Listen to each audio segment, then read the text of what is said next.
à Cotonou dans le cadre du tournoi J2A des centres de formation. José Anigo a accepté de nous accorder une interview. L'ancien directeur sportif et entraîneur de l'Olympique de Marseille va évoquer son année 2014 difficile marquée par le décès de son fils et nous dit en quoi consiste sa nouvelle fonction de recruteur pour l'OM en Afrique. J'ai beaucoup bougé sur le continent africain, mais le Bénin, paradoxalement, je n'y avais jamais mis les pieds, c'est la première fois. Alors, venons-en au tournoi J2A, les centres de formation. Vous êtes invité à un moment donné, à un moment où le tournoi a pris une dimension continentale avec des centres de formation qui sont venus d'autres pays du continent. Quelle est votre appréciation globale pour ce week-end, ces 3 jours de spectacle de football des jeunes auxquels vous avez assisté? Moi, je trouve que c'est plutôt positif. J'étais surpris du niveau du tournoi, qui est un bon niveau. Vraiment, un bon niveau d'ensemble. On va mettre une mention un peu plus spéciale au Burkinabé, non pas parce qu'ils ont gagné le tournoi, mais parce qu'ils ont vraiment montré de la qualité chez leurs jeunes. Les Béninois ont beaucoup de qualités individuelles, mais je pense qu'il leur manque, comme je l'ai dit hier, il leur manque l'essentiel, c'est la partie structure et la partie encadrement qui doit leur permettre d'exploiter tout leur potentiel pour aller vers le haut. Et pour ce qui concerne l'organisation, que direz-vous? Il manque de structure, c'est évident. Quand on voit les installations, quand on voit tout ça, alors je sais que c'est pas seulement au Bénin, c'est partout en Afrique. Et c'est justement là le problème. Mais en Afrique, il y a aujourd'hui des gens qui se réveillent un peu, qui ont à l'esprit et l'envie et la volonté de faire de ces jeunes quelque chose d'intéressant. Et partout en Afrique aujourd'hui, il y a des gens qui se lèvent et des gens qui ont envie, peut-être parce qu'ils trouvent des moyens, parce qu'il y a des moyens qui arrivent aussi un peu plus. Mais je crois que le Bénin ne doit pas faire exception à cette règle. Il doit y avoir des gens ici, il y a des hommes assez fortunés, il y a des hommes qui ont des moyens forts pour aider, et les centres de formation, et même la fédération de foot doit arriver à faire un peu plus, quoi. Vous êtes recruteur, c'est d'ailleurs à ce titre que vous êtes à Cotonou. Est-ce que vous avez pu noter quelques noms sur vos fiches, des joueurs que vous pourriez suivre, que vous avez pu trouver? Oui, il y a des jeunes, il y a notamment surtout ce qu'on a vu, moi, il y avait beaucoup d'équipes, mais moi il y a 2 gamins qui m'ont plutôt fait bonne impression. Après, entre l'impression que j'ai aujourd'hui ici et le fait que je puisse les revoir à Marseille, dans un milieu européen, avec tout ce que ça comporte de changements pour eux, climatique et tout le reste, tout ce qui va avec, c'est ce qui devient intéressant après dans le projet, de voir comment réagit le gamin en fonction de l'endroit où il va se trouver. Parce qu'ici, je les ai trouvés vraiment intéressants. Et il faut attendre, la deuxième étape, c'est le test avec les jeunes Marseillais. Et ça vous a permis de vous faire un peu une idée de ce à quoi ressemble le football au Bénin, puisque vous avez pu voir notamment les jeunes. Qu'est-ce que vous savez du foot béninois avant de venir à Cotonou? Et en partant maintenant, avec quoi vous partez?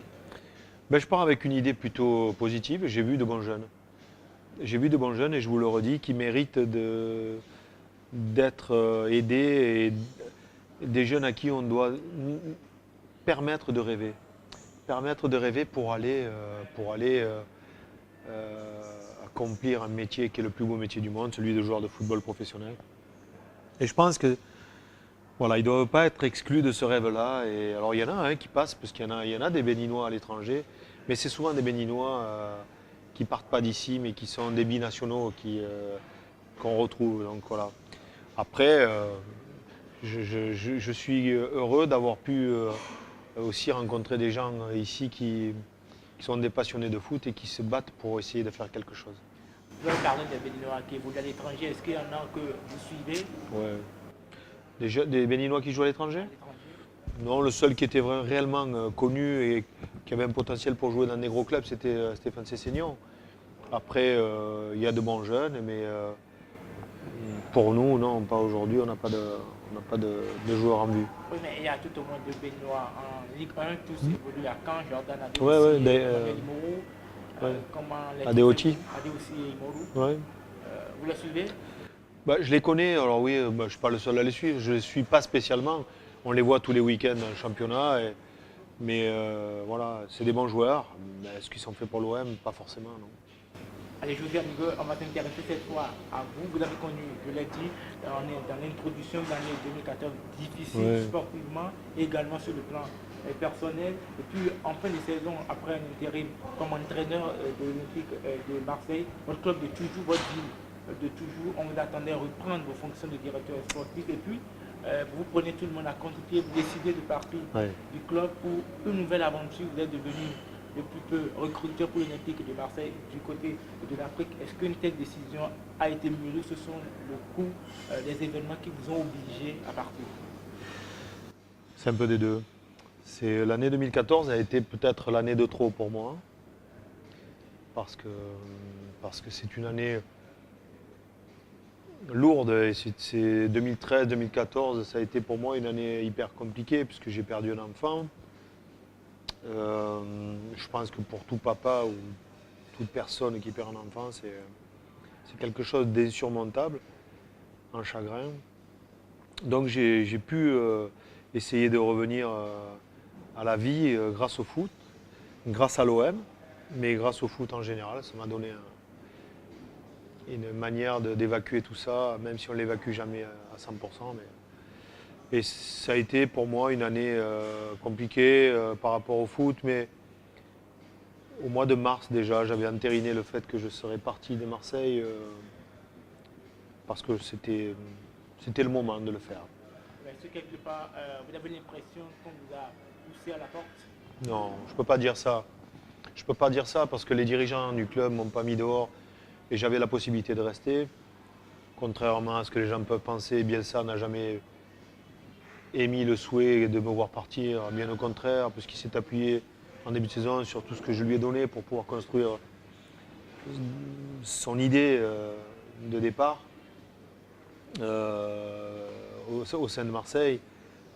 Bon, non, c'est un choix personnel qui a été compris. Et après, est-ce que les supporters ont permis mon départ? Je pense pas, parce que bon, les gens, il y avait une partie qui me détestait, mais c'est partout, ça existe partout dans le monde. Ça, on n'est jamais 100% aimé par tous les gens. Et ça, il y a longtemps que je le savais, donc ce n'était pas quelque chose qui me gênait. Ce qu'il fallait que je parte, c'était surtout pour essayer de construire une autre vie. Ma vie, j'avais besoin de voir autre chose à ce moment-là. Et le mot que vous avez employé, c'était le contre-pied. Et c'est exactement ça. Là où personne ne m'attendait, où tout le monde pensait que j'allais faire encore. Non, c'était le choix de ma famille et mon choix personnel. C'était un choix personnel, vous le dites. Aujourd'hui, avec du recul, ça fait un peu plus de 6 mois que vous êtes parti. Comment revivez-vous les événements? Est-ce que vous êtes reconstruit? Non. Non, on ne peut pas se reconstruire comme ça. Il n'y a jamais un jour où je ne pense pas à mon enfant. Il n'y a jamais un jour où même quand je retourne à Marseille parce que j'ai de la famille et que j'y vais 2-3 jours. Bon, c'est une ville qui en même temps compte beaucoup pour moi et en même temps m'amène une sorte de tristesse et de peine. Donc je suis toujours... c'est difficile pour moi de toujours être dans cette ville et penser à tout ce qui s'est passé. Donc je suis très heureux au Maroc aujourd'hui. Je ne sais pas le temps que ça durera. Peut-être 1 an, peut-être 10 ans. Je ne peux absolument pas vous le dire. Comme je ne peux absolument pas vous dire le temps que j'aurai encore à passer à Marseille, comme je ne peux absolument pas vous dire le temps que je passerai dans ce métier. Je ne sais pas. Je crois que je laisse la vie finalement maintenant. Je laisse faire les choses. Vous êtes un peu fataliste là? Je ne sais pas si je suis fataliste, mais peut-être. Mais je suis surtout... j'ai surtout plus envie de tirer des projets, des plans sur la comète, de dire demain ou dans 1 an je ferai ça. Et puis à faire toute autre chose de ce que j'ai dit, parce que ça m'est arrivé 10 fois de dire je vais faire ça et puis je faisais autre chose. Parce que la vie m'a fait comprendre que voilà, c'était pas toujours écrit et qu'il fallait s'adapter. Donc aujourd'hui, voilà, je laisse faire et on verra bien ce qu'il arrivera. Mais J'aime toujours autant ce métier, j'aime toujours autant l'OM. L'OM, c'est le club de ma vie. C'est le club de mon cœur et de ma vie. Et voilà. Donc, que j'y sois aujourd'hui en tant qu'employé ou que demain je sois encore en tant que supporter, c'est le club de toute ma vie. Vous êtes basé au Maroc, comme vous l'avez dit, en tant que recruteur, mais en quoi consiste votre rôle de recruteur? Parce que beaucoup ont du mal à se définir cette nouvelle fonction de recruteur. Bon, elle est simple, c'est une définition classique. Aujourd'hui, j'essaie simplement de créer des passerelles qui peuvent permettre à l'OM d'être compétitif sur le recrutement à l'étranger. Je parle des jeunes joueurs. Si aujourd'hui il y a du jeune talent qui pousse quelque part en Afrique, ben mon boulot c'est d'essayer d'être au contact de ces jeunes talents, d'essayer d'être au contact de ce qui se fait, et de créer des passerelles entre Marseille et certaines académies africaines, que ce soit dans plusieurs pays africains, et d'essayer de faire en sorte que les meilleurs, ben, on les attire un petit peu et de voir en premier ce qui se passe. Voilà. Après, j'avais un autre projet, et je l'ai toujours d'ailleurs, c'est d'essayer de faire une académie parce que quand vous avez des jeunes Africains aujourd'hui, vous devez être obligé d'attendre 18 ans pour les faire venir en France parce que la loi FIFA vous impose ça et c'est plutôt bien. Et on peut aujourd'hui peut-être créer une académie bis qui coûterait certainement beaucoup moins cher, mais qui permettrait à ces jeunes Africains de faire une première étape dans une académie olympienne basée au Maroc pour pouvoir. Mais on en est loin de tout ça. Aujourd'hui, ça n'a même pas pris forme. Mais c'est un rêve que je peux formaliser. Oui, bien sûr. C'est des choses qui me plaisent. Alors, et au bout de 6 mois, un peu plus, quel bilan de cette nouvelle aventure? Ça a été difficile parce que je suis passé d'un boulot à 12 heures par jour, d'une pression quasi quotidienne, de recrutement permanent sur des dossiers pour les mercatos d'hiver, d'été, des préparations de ça. Ça me demande beaucoup de temps et de travail, à quelque chose qui est complètement différent. Mais je me suis habitué et ce que je fais, je donne du sens à ce que je fais et ça m'intéresse de continuer là-dedans.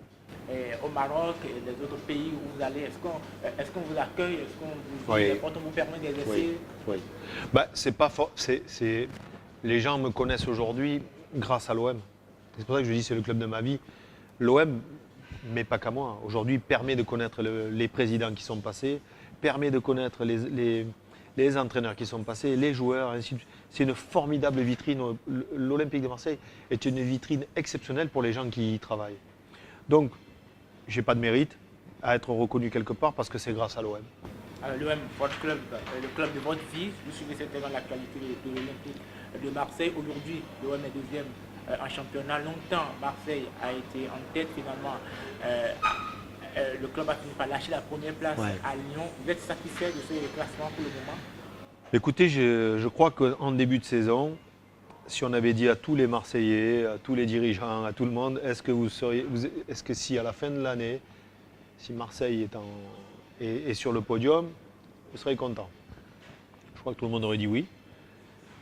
Après, tout le monde s'est pris au jeu et on s'est aperçu que l'OM était premier pendant 6 mois, a super dominé le championnat, a produit du jeu, a dominé vraiment le championnat, vraiment bien comme il faut. Et personne ne s'attendait à ce que ça redémarre d'une manière différente. Et là aujourd'hui, ce qui froisse un peu les gens, et moi je vois ça de loin, mais je connais bien ma ville et je sais comment ça se passe, il faut faire très attention parce que on vous donne tout en 6 mois, on vous reprend tout en 6 mois, ça va très vite. Donc c'est une ville pas du tout sage et pas du tout... mais en même temps, les gens attendent que cette équipe-là qui a montré autant de talent continue à le faire, et c'est logique. Et Marcelo Bielsa, pour vous, c'est l'homme de la révolution à l'Olympique de Marseille, puisque ses méthodes ont marché, même s'il y a quelques grinces, si ça grince un peu. Bah écoutez, il a prouvé pendant 6 mois que c'était un bon entraîneur, il a prouvé que cette équipe-là avait un projet de jeu différent, et il est arrivé à faire de cette équipe, pendant 6 mois, l'équipe numéro 1 du championnat. Donc, ça, plus son passé, ça plaide pour lui. Moi, j'ai milité au début quand on cherchait un entraîneur, parce que depuis le mois de mars, tout le monde savait que, enfin en tout cas au club, tout le monde savait que j'allais partir, que je voulais partir. Et on cherchait un entraîneur. Et j'avais dit à Vincent Labrune, qui est toujours le président, que pour moi, l'entraîneur numéro 1, c'était Bielsa.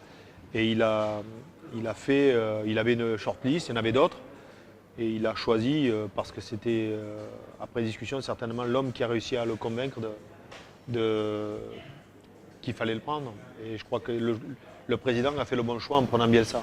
Oui, Marcelo Bielsa, les résultats sont plutôt bons, mais, Ouais. mais le style de l'homme gêne parfois. En conférence de presse, il ne regarde pas les journalistes, il a un style assez particulier de communiquer. Est-ce que quelque part, vous n'avez pas l'impression qu'il crée un peu trop de mystère autour de sa personne? Mais non, c'est sa personnalité, ça se respecte. Les journalistes, alors des fois, tout le monde veut un entraîneur sans langue de bois, un entraîneur qui est... Et puis quand l'entraîneur rentre dans ce jeu-là, après il se fait matraquer. Mais je pense que Marcelo Bielsa est un homme intelligent et surtout un homme très expérimenté. Il connaît bien ce métier, il connaît aussi la force de la presse. Elle est capable de vous faire et de vous défaire, il le sait, comme tout le monde le sait. Et je crois qu'aujourd'hui, il se cantonne à faire son travail, il fait ses confs de presse, mais c'est sa manière à lui d'exister comme ça. Et moi, ça me fait plutôt marrer par moments et je trouve son personnage plutôt sympa, quoi, voilà. Voilà.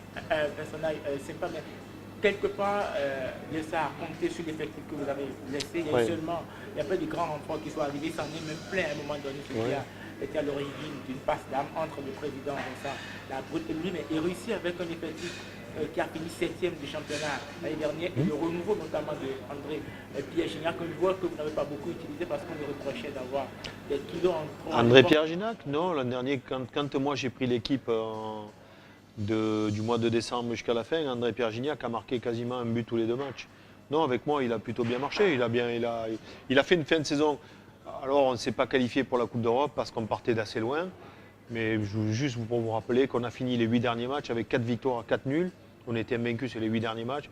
Qu'on est arrivé à s'approcher à quasiment 1 point de l'UEFA. C'était une manière de sauver une saison qui n'avait pas été une très bonne saison. Mais ces joueurs-là avaient certainement, c'est pour ça que ça a marché aussi, une revanche à prendre sur tout ce qu'ils nous ont donné, ce qui était pas forcément très bon. Et ils ont tout donné pendant 6 mois, mais le championnat, c'est 1 an.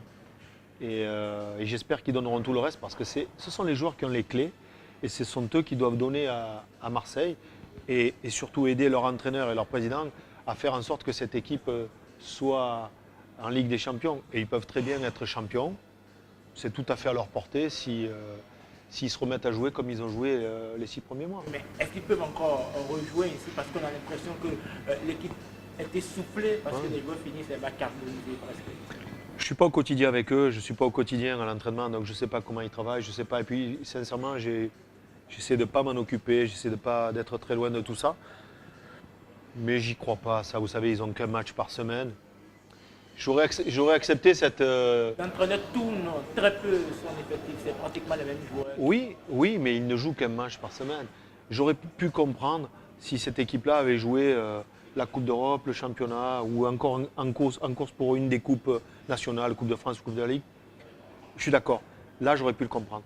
Mais en n'ayant qu'un match par semaine, en ayant un calendrier allégé comme ça, je ne peux pas accepter d'entendre que les joueurs soient cramés parce que quand on est professionnel et qu'on s'entraîne tous les jours pour travailler pour un match par semaine, non, on ne peut pas être cramé. Mais l'intensité de jeu imposée par Bielsa est hors norme pour la plupart des joueurs français. Il y en a même, paraît-il, qui s'en plaignent dans les vestiaires.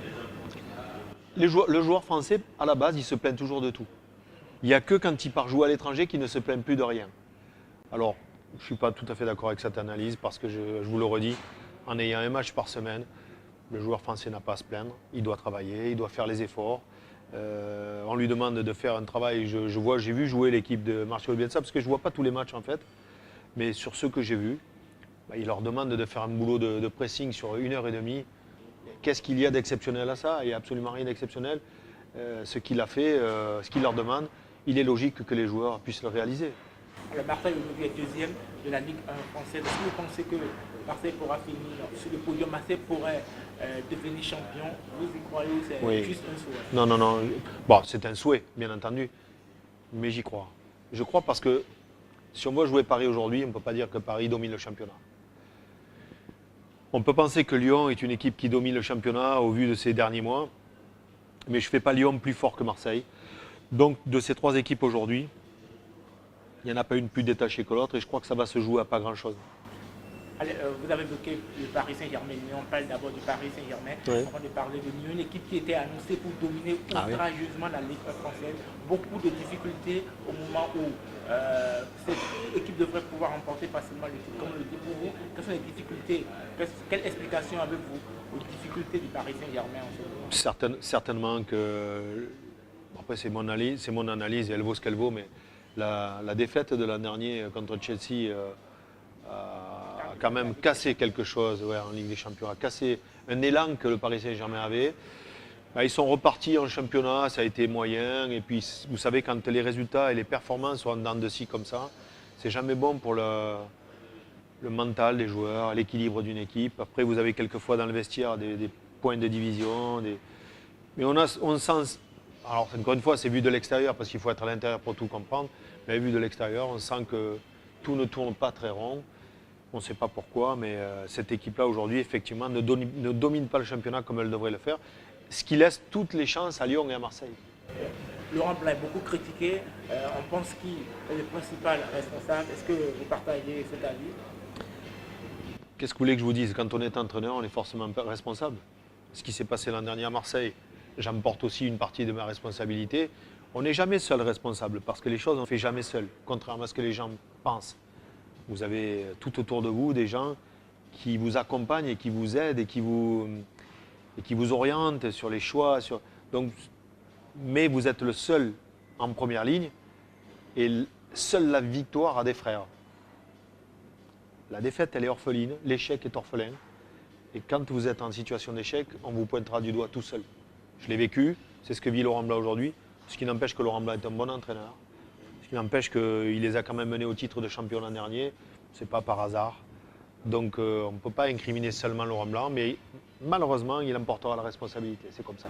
Est-ce que quelque part, en tant que Marseillais, vous n'êtes pas un peu heureux de la situation du Paris Saint-Germain de savoir? Non, je ne peux pas être heureux. Non, je peux pas être. Enfin, je suis pas heureux de ce qui arrive à Laurent Blanc parce que c'est quelqu'un qui a fait le même métier que moi et qui fait le même métier que moi. Et on ne peut pas être content d'un confrère qui est en échec ou qui est en demi-échec ou qui est en difficulté, peu importe le mot qu'on choisit. Mais je suis content pour Marseille, en tout cas, que cette équipe de Paris ne domine pas le championnat. Parce que vous savez très bien que je ne suis pas un fan du club parisien. Ça, c'est pas quelque chose de nouveau.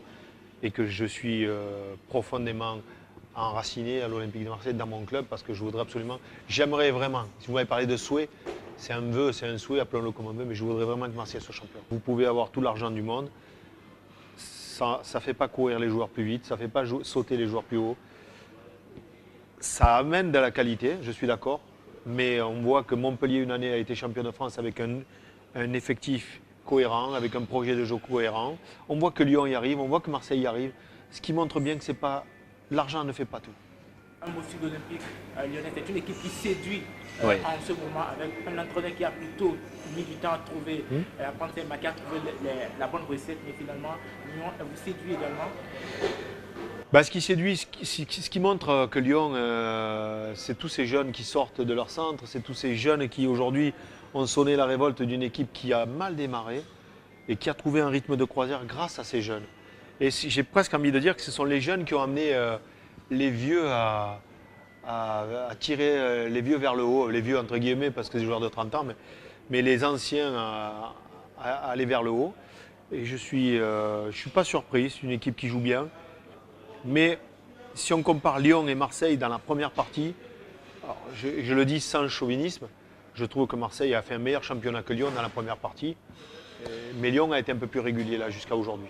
Que le football africain aujourd'hui se européanise un peu plus, ça ferme un peu plus, parce qu'il y a des entraîneurs européens aussi qui sont souvent à la tête de ces sélections.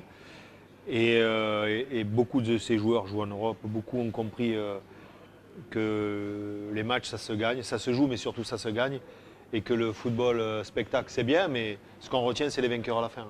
Donc on est dans une CAN qui a été une CAN plutôt bonne quand même mais qui a été à mon avis qui s'est gagnée par une équipe qui a été régulière, qui aurait pu se gagner par le Ghana parce que ça a été les deux équipes qui ont été les plus performantes. La Côte d'Ivoire, c'est un peu comme Chelsea, la victoire de la Côte d'Ivoire sur cette Coupe d'Afrique des Nations, c'est un peu comme la victoire de Chelsea en Ligue des Champions en 2012. Au moment où personne ne l'attendait, ça fait 10 ans qu'on s'attend à ce que la Côte d'Ivoire gagne. Pour vous, est-ce que c'est mérité ou c'est le parcours de la Côte d'Ivoire, c'est l'histoire des 10 dernières années qui a fait le pas payer? Je pense que c'est leur histoire qui a commencé il y a une dizaine d'années, qui s'est achevée. Beaucoup de ces joueurs-là sont en fin de cycle en équipe nationale, ou pas loin. Et il est logique que certains gagnent ce trophée. La Côte d'Ivoire a couru derrière ce trophée pendant très longtemps. Je pense qu'ils auraient pu même le mériter de la gagner avant. J'aurais aimé, par rapport à Didier Drogba, qui était quelqu'un que j'aime énormément, j'aurais aimé qu'il la gagne pour lui. Ils l'ont gagné sans lui, mais voilà, c'est une... Est-ce que son départ n'a pas libéré un certain nombre de joueurs? Non, parce que c'était un mec extraordinaire, Didier, dans un vestiaire. Non, Mais le je vestiaire pense était pas. divisé parce qu'il y en avait déjà, il y avait déjà des joueurs qui, il y a 3 saisons, voulaient le départ De Drogba. déjà. Je ne vis pas à l'intérieur de la sélection, je ne sais pas. Ce que je sais, c'est que Didier en sélection, ça a été performant. Il les a toujours menés vers le haut. Donc je trouve ça injuste si c'est comme ça. Mais en tout cas, ce que je sais, c'est que voilà, la Côte d'Ivoire a mérité son trophée. En dehors de la Côte d'Ivoire et du Ghana, vous aurez peut-être certainement souhaité que ce soit le Ghana qui remporte à cause de la proximité. Pour André, bien sûr, et Jordan, bien sûr. Et Jordan, mais finalement, c'est la Côte d'Ivoire qui gagne. En dehors de la Côte d'Ivoire et du Ghana, est-ce qu'il y a des équipes qui ont retenu votre attention? Ouais, le RDC, qui a fait un super parcours, qui a été bon. Avec un entraîneur africain. Ouais, avec un entraîneur africain, mais un entraîneur africain qui n'est pas moins intelligent que les autres, qui n'est pas moins bon que les autres, voilà, qui a fait son taf et je suis plutôt content pour ça, pour lui et pour sa sélection. Bon, après, il y a eu, on voit que les équipes du Maghreb ont calé très vite et très tôt. Je pense à l'Algérie, je pense à la Tunisie. Bon, et pourtant on en faisait les favoris, les Algériens, et à juste titre, ils avaient un super effectif. On s'aperçoit que c'était une CAN particulière, qui était difficile, avec des matchs quelquefois un peu bizarres, je pense à la Guinée équatoriale. Allez, on est en train d'aller vers la fin de cet entretien avant de parler de vos projets. Est-ce que depuis que vous êtes en Afrique, l'envie de prendre un club africain ou une sélection nationale africaine vous traverse l'esprit? Bien sûr, bien sûr. Bien sûr que ça traverse l'esprit, mais je ne ferai pas n'importe quoi et je n'irai pas n'importe où. Ce n'est pas l'argent qui guidera mon projet. L'argent, c'est rien. L'argent, aujourd'hui, vous savez, on ne construit pas son bonheur avec l'argent. Et je suis bien placé pour vous le dire, parce qu'il y a des choses plus importantes que tout ça. Donc, je dis aux gens avec qui des fois je parle et qui me parlent de projets d'avenir, d'abord, je n'en fais pas vraiment de projets d'avenir. Je ne suis pas à la recherche d'un travail, je ne suis pas à la recherche de quelque chose.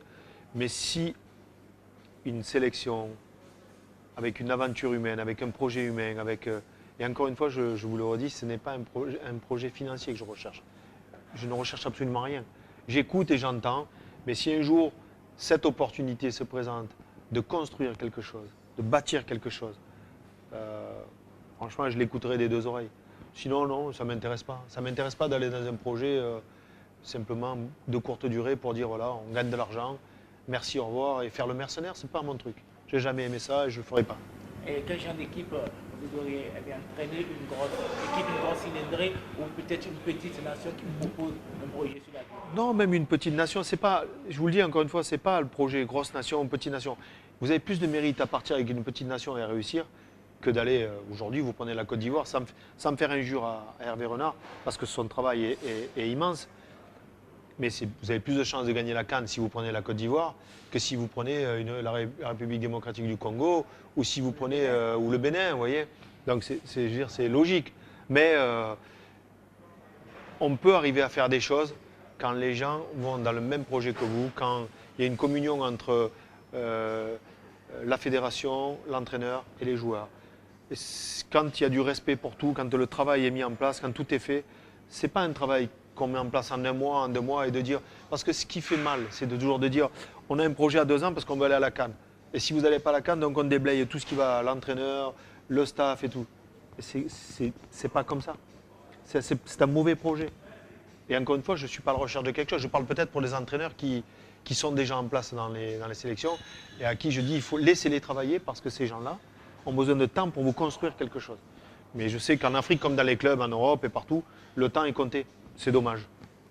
Ça veut n'est pas exclu que si un petit pays comme le Bénin vous propose un projet sérieux, vous sentez que c'est un projet qui peut porter, vous serez prêt à vous embarquer dans l'aventure? Je sais pas. Je vous dis, c'est les discussions qu'ils peuvent avoir avec des gens, des vraies discussions avec un projet sportif porté par des gens sages, par des gens qui vont dans la même direction que vous.